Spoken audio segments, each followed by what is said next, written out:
Alhamdulillah. Alhamdulillahilladzi arsala rasulahu bil huda wa dinil haqq liyuzhirahu 'ala ad-dini kullihi walau karihal kafirun. Amma ba'du. Alhamdulillah wa syukurillah. Pertamanya marilah sama-sama kita manjatkan setinggi rasa syukur kehadrat Allah Subhanahu wa taala dengan izin limpah kurnianya serta taufik dan hidayah daripada Allah. Kita diberi kesempatan pada pagi ini untuk sama-sama kita meneruskan kuliah kita, dan saya diamanahkan untuk menggantikan Sabul Fadilah Tuan Guru Datuk Seri Dr. Zulkifli Al-Bakri. Dan insyaAllah kita akan menyambung hikmah pada pagi ini, hikmah yang ke-247, iaitu di bawah tajuk nama Allah dan sifat-sifatnya. Tuan-tuan rahimakumullah, pada hikmah yang lalu atau hikmah sebelum daripada ini telah dibincangkan berkenaan dengan sifat-sifat khususiyah, dan lanjutan daripada sifat khususiyah ataupun khususiyah ni maksudnya yang istimewa para wali Allah, para kekasih Allah. Dan kita akan melihat dalam hikmah yang ke-247 ini lanjutan daripada hikmah sebelum daripada ini. Hikmah ini agak panjang dan perbahasannya juga agak sulit. Namun insya-Allah kita cuba sama-sama memahamkan hikmah yang 247 ini. Yang digambarkan dalam hikmah 247 ini adalah dua golongan yang sampai kepada Allah atau dua golongan yang menyaksikan Allah, syuhud kepada Allah. Satu golongan yang disebut dengan golongan salik, dan satu lagi golongan yang disebut dengan golongan majzub. Ada dua golongan yang disebut dalam hikmah ini, iaitu golongan salik dan golongan majzub. Dan kedua-dua golongan ini adalah golongan yang mencapai syuhud, penyaksian kepada Allah Subhanahu wa taala, tapi dengan cara yang berbeza. Golongan salik dan juga golongan majzub. Baik. Ibnu Ajibah rahimahullah berkata, manusia dengan cahaya terbahagi kepada tiga bahagian. Yang pertama, cahayanya hanya terbatas pada yang batin dan tak mungkin naik daripada cahayanya sesuatu pun kerana zahirnya. Diketahui pada golongan awam. Golongan awam ini golongan yang pertama, golongan kebanyakan manusia. Cahaya hanya terbatas pada yang batin, tidak masuk kepada yang zahir. Golongan seterusnya ialah cahaya mereka menguasai zahir dan batin mereka. Golongan ini dikenali sebagai golongan majzub dalam hadrat Allah Subhanahu wa taala.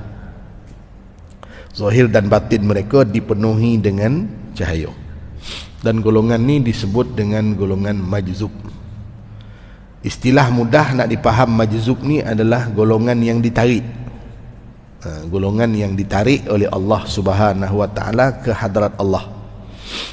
Manakala golongan yang ketiga ialah batin mereka dipenuhi dengan cahaya makrifah, sehingga naik melepasi zahir mereka serta menguasai zahir secara berterusan.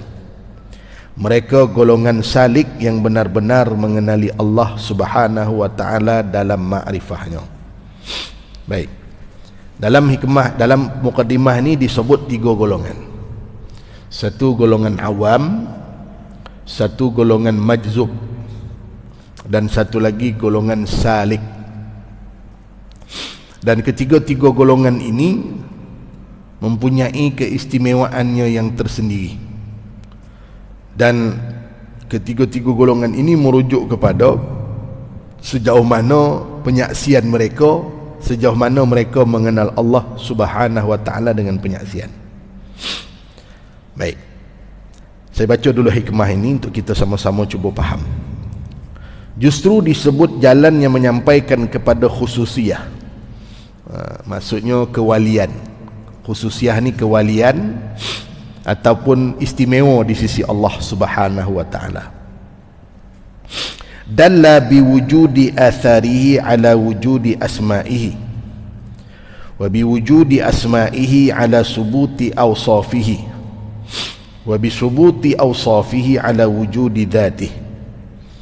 Ismu halun an yaquma alwasfu binafsihi fa arbabul aljazbi yakshifu lahum an kamali zatihi summa yuradduhum ila syuhudi sifatih summa yurji'uhum ila ta'alluqi bi asma'ih summa yuradduhum ila syuhudi atharih wassalikuna ala aks hadza fa nihayatus salikin bidayatul majzubin wa bidayatus salikin nihayatul majzubin lakin la bima'na wahid farubbama iltaqiya fi at-tariq hadza fi tarafai wa hadza fi tadalli.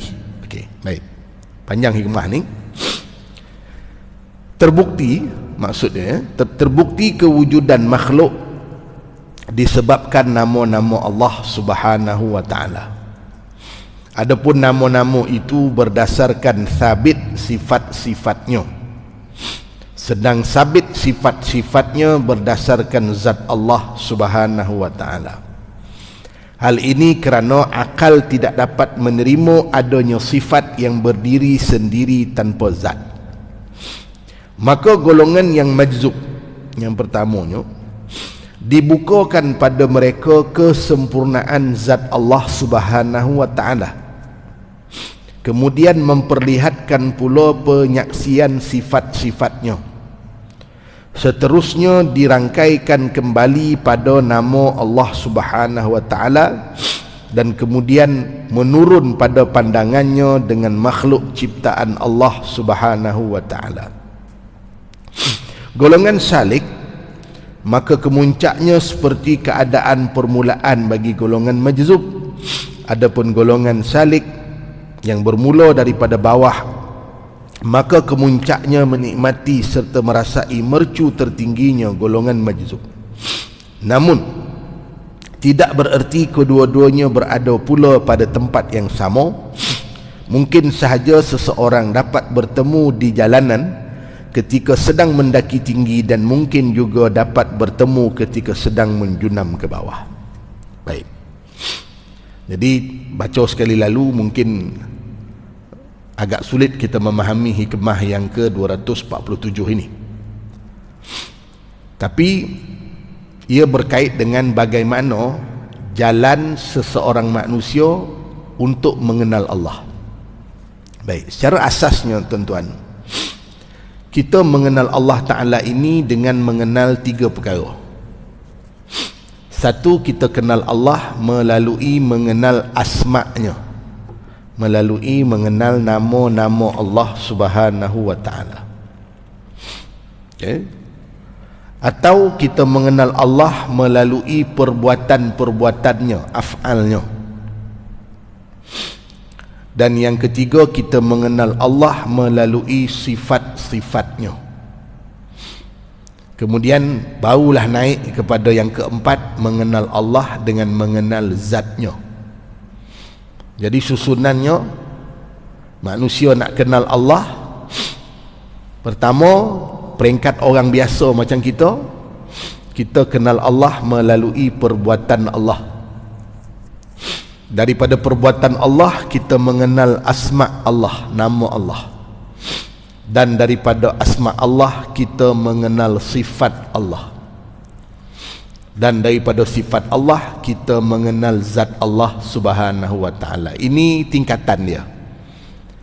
Kenal perbuatan Allah atau lihat perbuatan Allah, kemudian mengenal asma Allah, nama Allah, kemudian naik mengenal sifat Allah, dan kemudian mengenal zat Allah Subhanahu wa taala atau disebut dengan syuhud, menyaksikan zat Allah Subhanahu wa taala. Ini kita sebut dari sudut sunnatullah dia. perjalanan seseorang untuk sampai kepada makrifah Allah melalui jalan begitu. Golongan yang naik daripada satu tahap ke satu tahap, bermula daripada melihat perbuatan Allah, kemudian mengenal asma Allah, kemudian mengenal sifat Allah, kemudian menyaksikan zat Allah Subhanahu wa taala dengan hatinya, dengan syuhud. Golongan inilah yang dipanggil sebagai golongan salik, atau golongan yang dipanggil golongan salikin, golongan salik atau golongan salikin.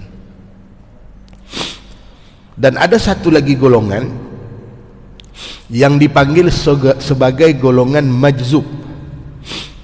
Majzub ni kalau ikut terjemahan dia disebut sebagai golongan yang ditarik. Okey.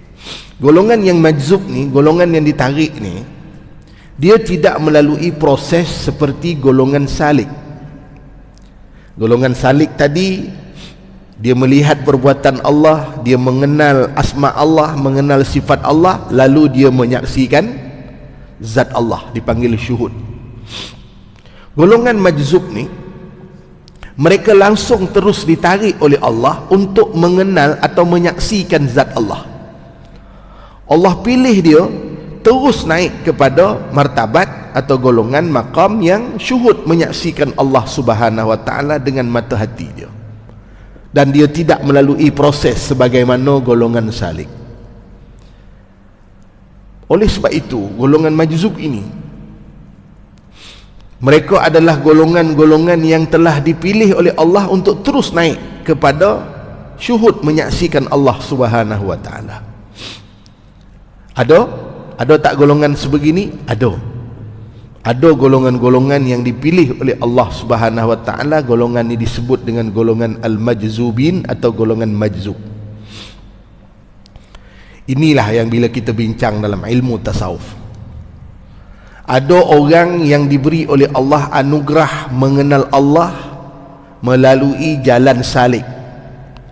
Dia belajar, dia mengaji, dia berzikir, dia beruzlah, dia berkhulwah, dia lalu proses. Dan satu lagi golongan yang mungkin di peringkat ilmunya masih kurang, amalnya masih kurang, atau boleh jadi belum mula sekalipun, tetapi Allah Ta'ala pilih dia untuk dia kenal Allah. Allah pilih dia untuk memperkenalkan zat Allah yang maha agung kepada diri dia. Allah langsung tarik dia, walaupun dia tak ada ilmu, walaupun dia tidak ada zikir, walaupun dia tak ada khulwah, walaupun dia tak ada uzlah. Golongan inilah yang dipanggil dengan golongan al-majzub. Sebab itu banyak para wali Allah yang kita dengar kisah mereka.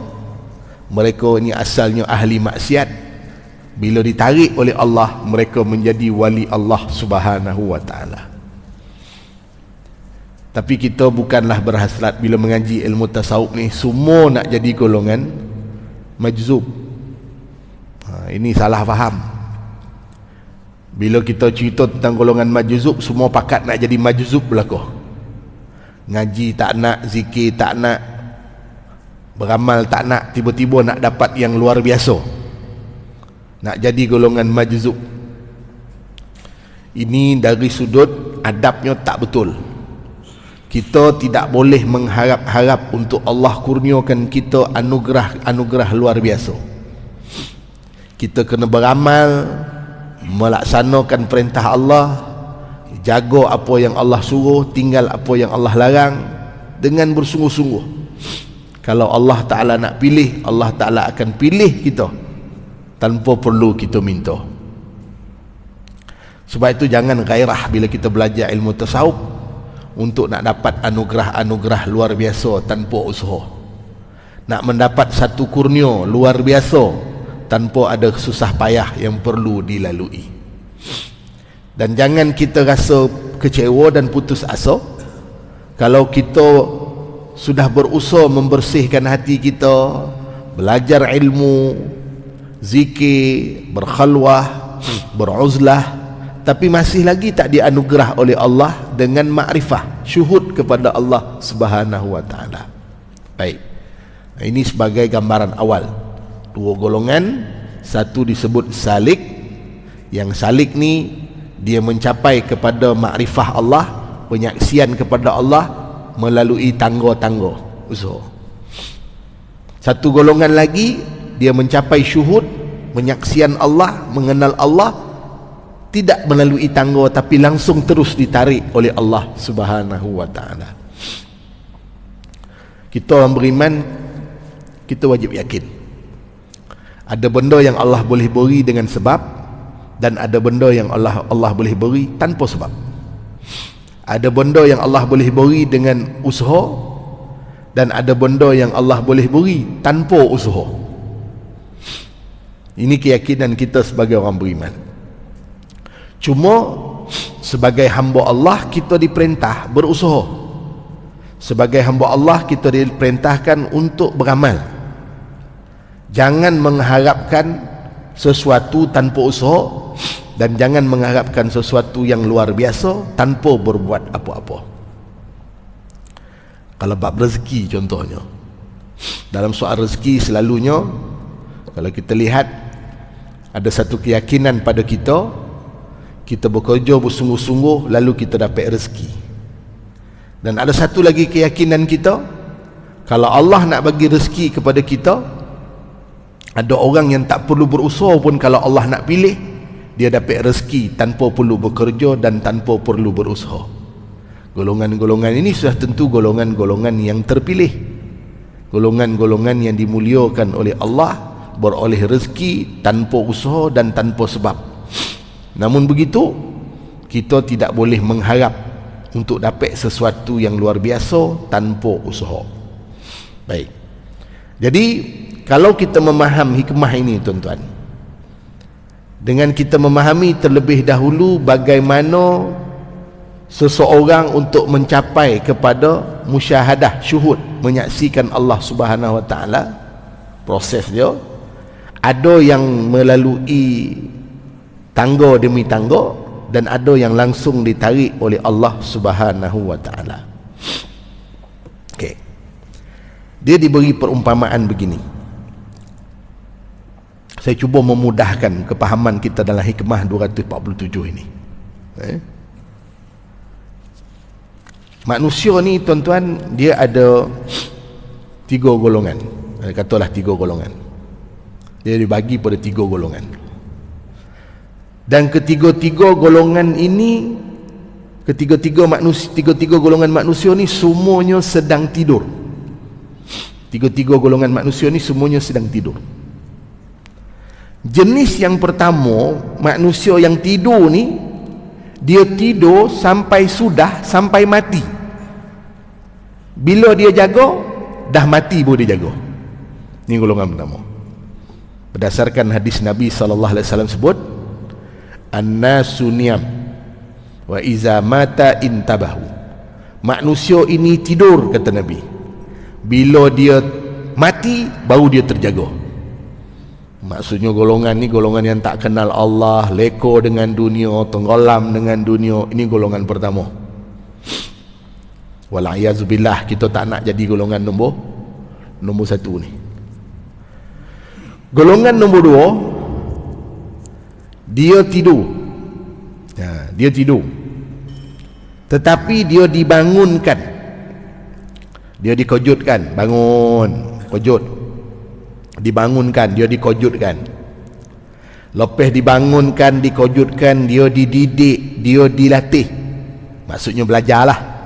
Dia belajar, dia mengaji, dia beramal, dia berzikir, dia melaksanakan khulwah, mengasingkan diri, dia beruzlah, dia bertariqah, dia belajar, dia beramal. Ini golongan yang nombor 2. Bila dia bangun, dia melatih dirinya, dia dididik, dia beramal, sehingga kan capailah bagi dia melihat. Golongan yang nombor 2 ni, semua perbuatan ataupun semua perkara yang berlaku di atas muka bumi ini adalah Allah yang buat. Dia nampak perbuatan, setiap perbuatan, semua perkara yang berlaku di atas muka bumi ini Allah yang buat. Sebab itu bila mana golongan yang sebegini tuan-tuan, Dia diberi oleh Allah Subhanahu wa taala anugerah untuk melihat setiap perbuatan yang berlaku semuanya adalah merupakan perbuatan Allah. Golongan ini di saat dia menyebut la ilaha illallah, tiada Tuhan melainkan Allah, dalam hatinya merasakan la fa'ila illallah, tiada yang berbuat melainkan hanyalah Allah. Golongan ni tuan-tuan golongan awam macam kita juga, tapi dia melalui proses. Maksudnya macam mana? Kalau kita pun mungkin belum sampai sangat tahap begitu, bila kita masih lagi menyalahkan makhluk terhadap sesuatu perkara yang berlaku. Golongan ini tuan-tuan, bila dia faham semua perbuatan adalah Allah yang buat, semua perkara adalah Allah yang buat. Hujan turun Allah buat, orang lambat datang Allah buat, orang tak datang Allah juga yang buat. Sebab itu jiwa dia tenang, sebab dia lihat semua yang berlaku di atas muka bumi ni siapa buat? Allah buat. Bila dia melihat yang buat itu adalah Allah Subhanahu wa taala, dia yakin Allah tidak akan buat sia-sia, dan dia yakin yang Allah buat pasti baik. Ini keyakinan orang yang bila mana dia beramal, dia melakukan amal soleh, dia melihat setiap perbuatan itu adalah merupakan perbuatan Allah. Setiap perkara yang berlaku itu adalah Allah yang laksanakan, Allah yang buat, Allah yang gerakkan. Tapi dia masih lagi melihat makhluk, tapi makhluk itu bergerak, Allah yang gerakkan. Tiada daya bagi dia, tiada daya bagi manusia melainkan dengan apa yang Allah perbuat. Baik. Bila dia dah sampai ke macam tu, kita ni yang situ pun kadang-kadang tak sampai lagi. Tahap ni yang kita belum sampai lagi. Bila nak lihat semua perbuatan itu adalah perbuatan Allah, tahap ni kita belum sampai lagi. Apa bukti dia?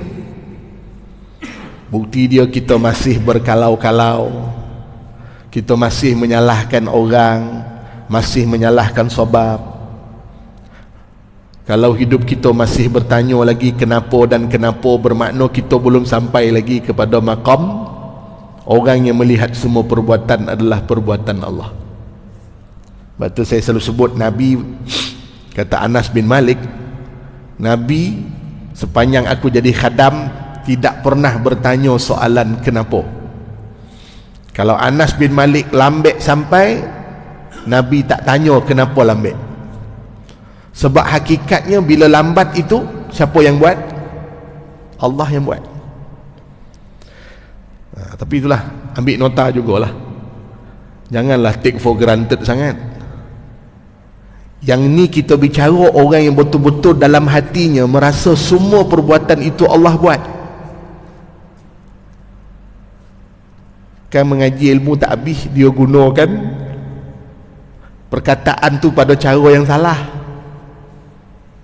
Orang rumah tanya, kenapa lambat balik bang? Ini semua Allah buat, dia kata. Ini salah. Kita mengaji ilmu ni bukan nak cari alasan nak membotolkan perbuatan kita yang salah. Kita bicara tentang tasawuf ni adalah bagaimana hati kita ni nak mencapai sampai ke tahap kita melihat setiap perbuatan tu Allah yang buat. Lalu kita tidak akan rasa salahnya takdir yang Allah tetap pada kita. Tak ada benda silap, tak ada benda salah, sebab ini perbuatan Allah, sebab Allah yang buat. Kita kalau boleh hari ni kenduri rumah kita hari ni, kalau boleh kita tak nak hujan, biarlah panas. Tapi hujan juga. Bila kita tengok hujan, kita kata apa? Allah yang menurunkan hujan. Jadi Allah yang berbuat hujan ni, Allah yang menurunkan hujan, maka tak ada salahnya turun hujan ni. Boleh jadi ada hikmah dia, hujan turun awal-awal, kemudian elok cuaca sampai sudah, tu kita tak tahu. Tapi pandang setiap perbuatan itu, setiap perkara berlaku itu, yang buat adalah Allah Subhanahu wa taala. Tak ada silap. Perbuatan Allah tak pernah silap. Yang silap adalah kita menerimanya, kita memahaminya. Baik. Bila dia dah sampai ke tahap macam tu tuan-tuan, dia beramal lagi, dia naik ke martabat yang lain. sehingga dia melihat setiap sesuatu itu adalah sifat Allah. Berlaku sesuatu perkara itu di atas sifat Allah yang berkehendak, sifat Allah yang maha mengetahui. Golongan inilah yang disebut dengan golongan yang mencapai kepada tauhid sifat. Dia mentauhidkan Allah, mengesakan Allah pada sifatnya. Maka golongan-golongan sebegini tuan-tuan, dia tidak lagi melihat kepada kejadian itu semata-mata, tetapi yang dilihatnya adalah sebelum berlaku perkara itu berlaku di atas ilmu Allah, kudrat Allah, iradat Allah. Lagi tinggi maqam dia, lagi tinggi hati dia tuan-tuan. Golongan yang pertama tadi, benda tu berlaku, dia melihat tu perbuatan Allah. Dia naik satu maqam lagi, sebelum berlaku benda itu, dia sudah melihat di sana sifat Allah Subhanahu wa taala. Sifat Allah yang berkehendak, sifat Allah yang maha mengetahui, sifat Allah Ta'ala yang berkuasa. Ini naik pada peringkat yang kedua. Golongan ni lah yang dipanggil golongan apa tuan-tuan? Golongan ni dipanggil golongan salik tadi. Dia naik satu maqam, naik satu maqam. Kalau peringkat pertama tadi, dia melihat semua perbuatan, semua yang berlaku adalah perbuatan Allah. Dia naik maqam yang kedua, dia melihat segala sesuatu itu dengan sifat Allah Subhanahu wa taala, yang dipanggil dengan tauhid sifat. Dan bila dia menyebut la ilaha illallah, dalam hatinya la qadira illallah, tiada yang berkuasa melainkan Allah Subhanahu wa taala. Kemudian dia lalu proses lagi. Dia naik lagi satu maqam lagi dia naik, yang disebut dengan dia melihat kebesaran Allah, atau kita sebut istilah lain dipanggil syuhud. Orang yang menyaksikan kebesaran Allah, orang yang capai kepada maqam menyaksikan Allah, dia dipanggil golongan syuhud. Mana datang istilah syuhud ni? Dalam hadis Nabi sallallahu alaihi wasallam, bila kita bincang babul ihsan, Nabi ditanya oleh malaikat Jibril, ya Rasulullah, apa Islam, apa iman, apa ihsan? Ihsan tu apa?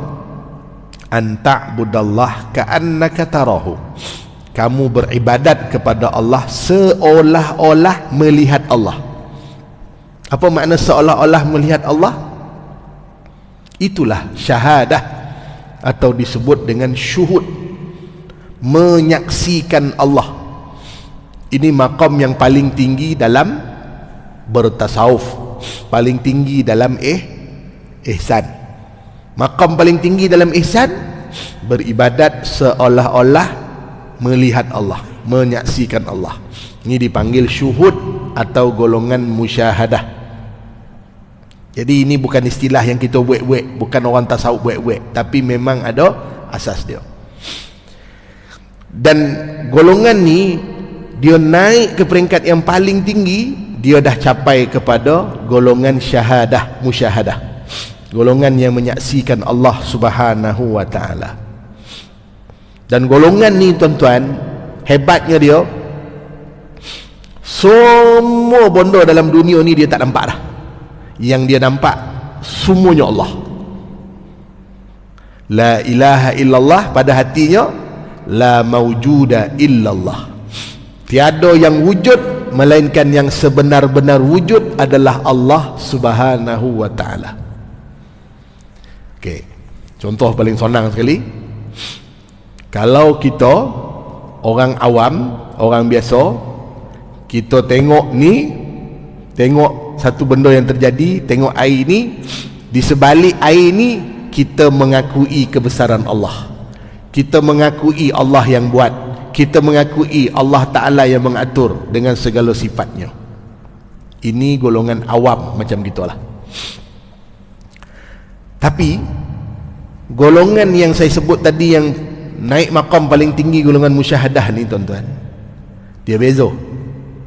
Bila dia tengok air ni, dia tak nampak air, yang dilihatnya adalah Allah. Ni yang payah sikit nak cerita ni. Nampak Allah, nampak semua benda dia nampak adalah Allah. Ini yang dipanggil istilah sebagai maqam fana. Orang yang dah fana. Orang yang fana ni, orang yang duduk pada maqam fana ni, kalau dia pandang air ni, bukan air yang dipandang, yang dipandangnya adalah Allah. Sebab hatinya penuh dengan penyaksian, menyaksikan Allah Subhanahu wa taala. Makhluk-makhluk ni dia tak nampak dah, yang dia nampak hanyalah Allah Subhanahu wa taala. Sebab itu golongan yang berada pada maqam fana ni tuan-tuan, mereka kadang-kadang tak sama macam orang lain, orang awam biasa. Percakapan dia tak boleh dijadikan hukum sebab dia berada dalam maqam fana. Tapi nak capai maqam fana ni bukanlah mudah, dan ia bukan boleh dibuat-buat, dan bukan boleh dimengaku-mengaku. Saya dah lama mengaji kitab Ikam ni, dah fana dah, kata dia. Belum, bukan begitu tuan-tuan. Prosesnya sangat panjang. Dan orang nak capai kepada maqam fana ni, dia melalui proses yang sangat jauh. Bahkan kadang-kadang ada orang yang bertahun-tahun beramal, bersuluk, berzikir, berkhulwah, pun tak sampai maqam fana. Maqam fana ni bukan waktu dia berzikir itu saja dia fana. Seluruh kehidupannya dalam keadaan fana. Kalau begitu kehidupan dia, semua benda yang dilihatnya adalah Allah Subhanahu wa taala, maknanya apa? Maka dia tidak melihat yang lain, melainkan yang dilihat hanyalah Allah Subhanahu wa taala. Sebab itu ada tokoh-tokoh para ulama sufi yang bila mereka sampai ke maqam fana ni, antaranya Ibnu Arabi, bila dia bercakap, percakapannya disalah tafsir oleh golongan awam, menyebabkan timbul fitnah yang besar daripada apa yang dia cakap.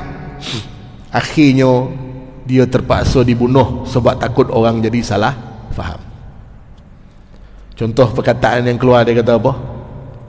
Allah dalam jubahku, dia kata. Perkataan ni menimbulkan kontroversi bagi orang awam yang tak faham.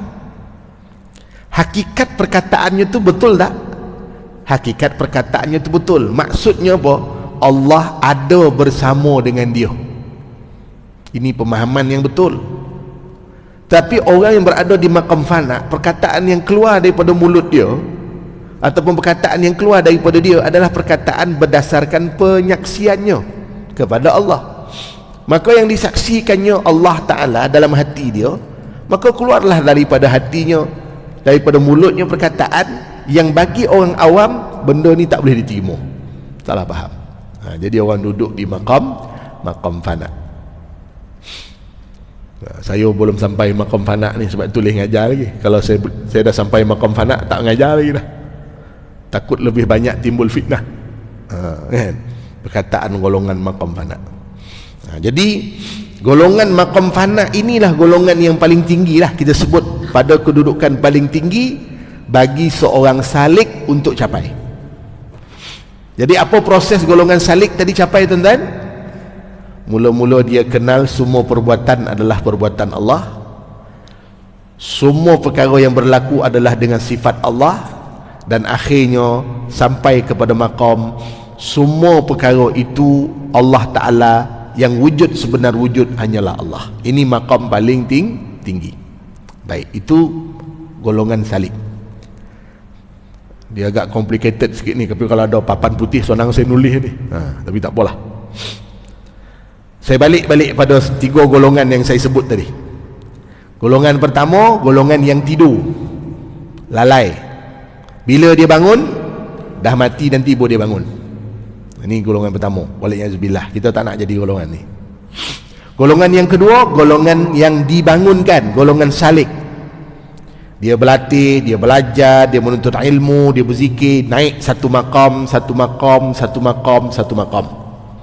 sampailah maqam paling tinggi dipanggil maqam syuhud atau maqam fana. Orang yang menyaksikan Allah. Ada satu lagi golongan, tuan-tuan, golongan ketiga. Dia tidur juga. Tapi waktu dia sedang tidur ni, Allah angkat dia terus naik ke maqam fana.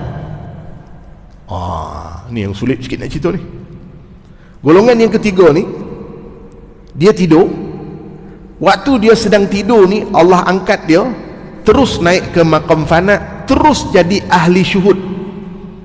Tidak melalui proses macam golongan salik tadi. Salik tadi satu step baru naik ke maqam fana. Tapi golongan yang ketiga ni, dia tidur tapi Allah terus angkat dia naik ke maqam fana. Terus naik ke maqam fana. Okey. Bila dia dah naik ke maqam fana, dia terjaga. Bila dia terjaga pada waktu itu, tuan-tuan, dia menyaksikan semua perkara hanyalah Allah Subhanahu wa taala, Allah dalam hati dia. Ini golongan syuhud. Baik. Golongan yang terus naik inilah yang dipanggil sebagai al-majzub. Golongan yang terus naik ke atas, yang dipilih oleh Allah untuk sampai maqam fana, inilah yang disebut dengan golongan majzub. Golongan yang ditarik oleh Allah. Ada tak? Ada. Allah pilih golongan-golongan tertentu untuk Allah kurniakan dia dengan maqam fana, walaupun dia tidak beramal, tidak melalui proses seperti golongan salik. Baik. Golongan yang majzub ni, dia melihat semua benda semua perkara di dunia ni la maujuda illallah. Tiada yang wujud melainkan hanyalah Allah Subhanahu wa taala. Baik. Ini tuan-tuan pembahagian supaya kita faham hikmah ni. Hikmah ni agak sulit sikit nak dipahami, sebab dia cerita tentang golongan salik ni daripada bawah naik ke atas, manakala golongan majzub ni daripada atas turun ke bawah. Nak faham ke atas ke bawah ni lah. Tapi kita cuba fahamkan berdasarkan hikmah ini. Baik, kita baca sedikit mafhum hikmah ini. Okey. Adanya makhluk alam ini menunjukkan, yang ini membuktikan adanya nama-nama Allah: Qadirun, Alimun, Hakimun, Muridun. Baik. Kita kenal Allah melalui apa? Melalui makhluk yang kita lihat. Tanda kuasanya Allah, kita melihat Allah berkuasa menciptakan makhluk dengan Qadir, dengan namanya yang maha berkuasa, maha mengetahui, Alimun, maha bijaksana, Hakimun, dan maha berkehendak, Muridun.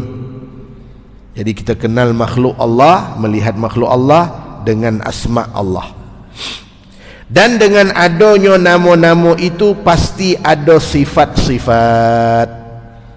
Kalau dalam istilah ilmu tauhid, mengenal Allah dengan mengenal nama, dia dipanggil tauhid asma, dipanggil tauhid asma.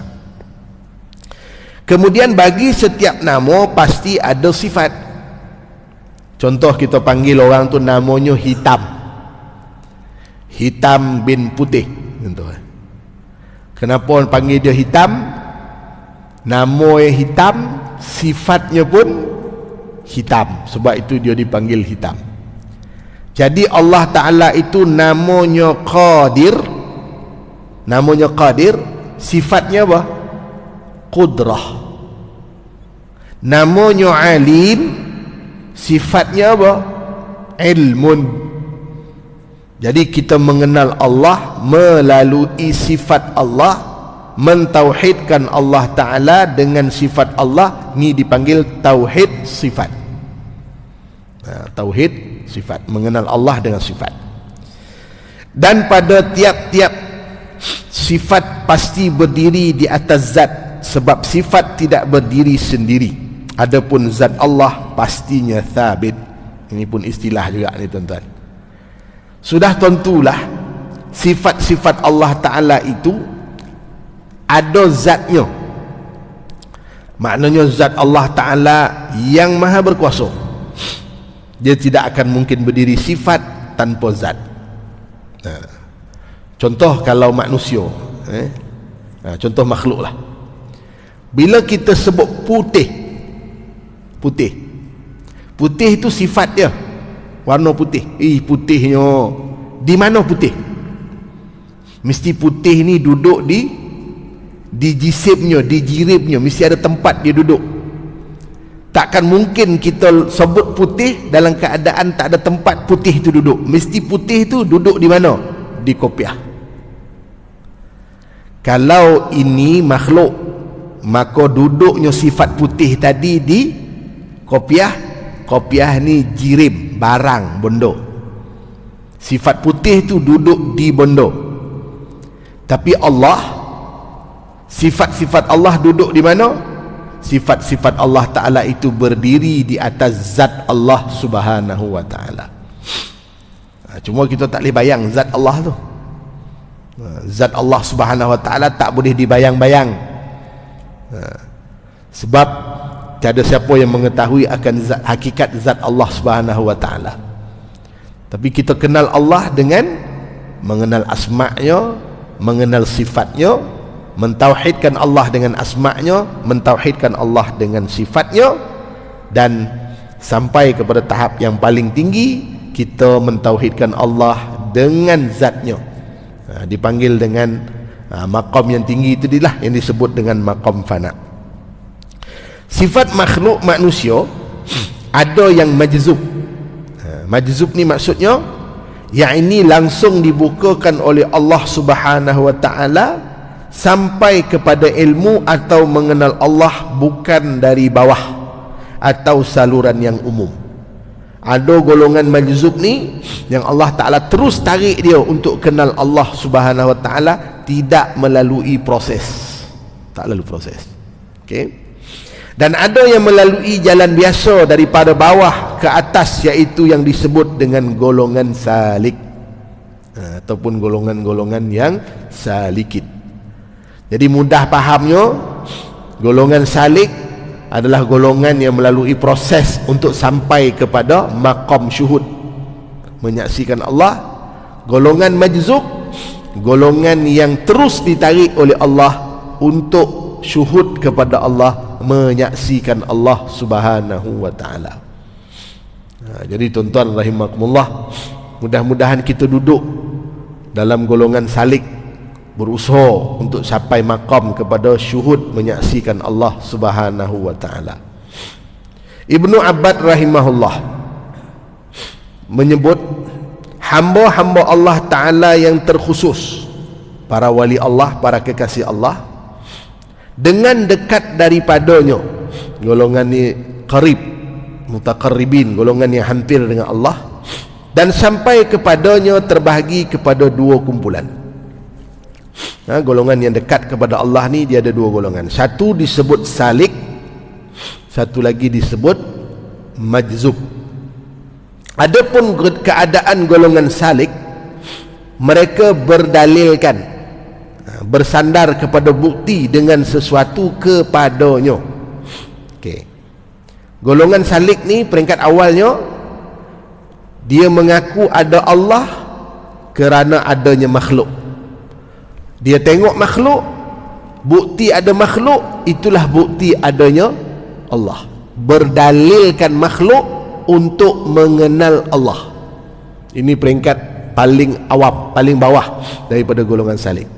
Melihat makhluk, mengakui kewujudan Allah, kebesaran Allah, kekuasaan Allah. Okay. Sebagaimana ungkapan mereka, kami tidak melihat sesuatu melainkan kami melihat Allah Subhanahu wa Ta'ala selepasnya. Makhluk ke depan, di belakang makhluk itu ada Allah. Ini bagi golongan salik.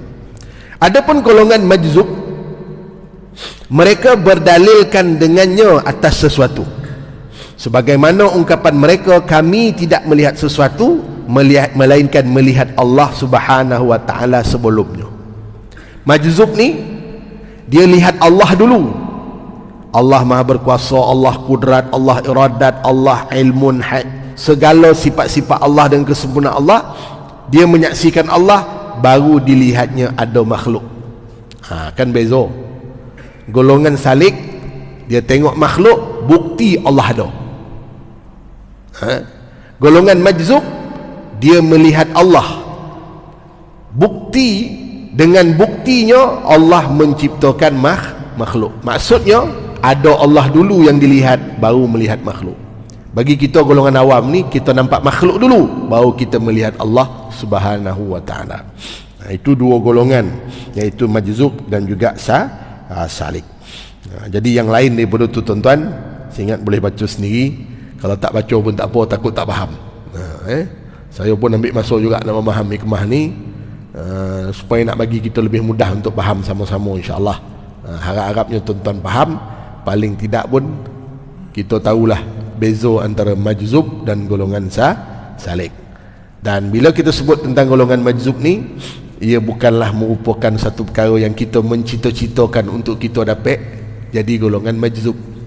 Kita berusahalah mengaji, ambil sabab, belajar, zikir, khulwah, uzlah, buat semua disiplin-disiplin untuk bersihkan hati ni. Kalau Allah berkehendak, Allah boleh pilih kita untuk termasuk dalam golongan majzub, sebagaimana yang berlaku pada golongan-golongan para awliya illahi salihin, insya-Allah. Jadi saya kira cukup sampai dulu. Itu apa dapat kita kongsi pada pagi ni. Mohon maaf banyak-banyak anda ada salah silap. Yang baik datang dari Allah yang lemah bagi saya sendiri. Aku qauli hadza wa astaghfirullahal azim li wa lakum. Bersama itu tutup dengan surah wal asri dan tasbih kafarah. Bismillahirrahmanirrahim. Wal asri innal insana lafi khusr illa alladhina amanu wa amilus solihati wa tawassaw. Subhanakallahumma bihamdika asyhadu an la ilaha illa anta astaghfiruka wa atubu ilaik. Wallahu taala alam. Wassalamu alaikum warahmatullahi wabarakatuh.